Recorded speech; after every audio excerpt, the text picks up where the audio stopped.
ನಮಸ್ಕಾರ, ನಾನು ನಿಮ್ಮ ಮಿಸ್ಟರ್ ಪ್ರಾಫಿಟ್. ಯಾರು ಭಯ ಪಡಬೇಡಿ.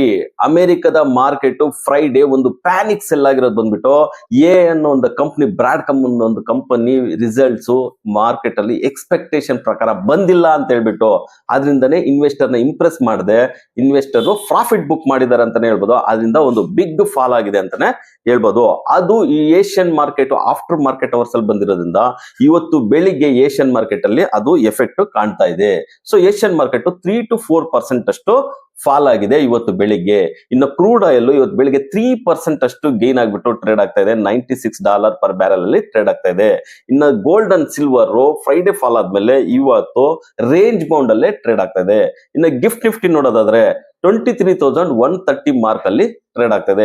ನಿಫ್ಟಿ ಆಸ್ ಯೂಶುವಲ್ ಇವತ್ತು ವೀಕ್ ಆಗಿ ಓಪನ್ ಆಗುತ್ತೆ. 23,000 ಇಸ್ ದ ಮೇಜರ್ ಸಪೋರ್ಟ್ ಆಗಿರುತ್ತೆ.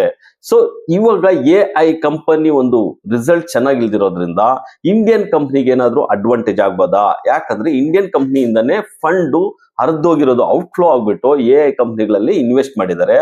ಈಗ ಆ ಕಂಪ್ನಿಗಳು ರಿಸಲ್ಟ್ಸ್ ಚೆನ್ನಾಗಿಲ್ದಿರೋದ್ರಿಂದ ಅಲ್ಲಿಂದ ಕಂಪ್ನಿಗಳು ಒಂದು ಎಕ್ಸ್ಪೆಕ್ಟೇಷನ್ ಏನಿತ್ತು ಅದು ಮೀಟ್ ಆಗದೆ ಇರೋದ್ರಿಂದ ಈಗ ಆ ಇನ್ವೆಸ್ಟ್ಮೆಂಟ್ ಇಂಡಿಯಾಗೆ ಇನ್ಫ್ಲೋ ಆಗುತ್ತಾ?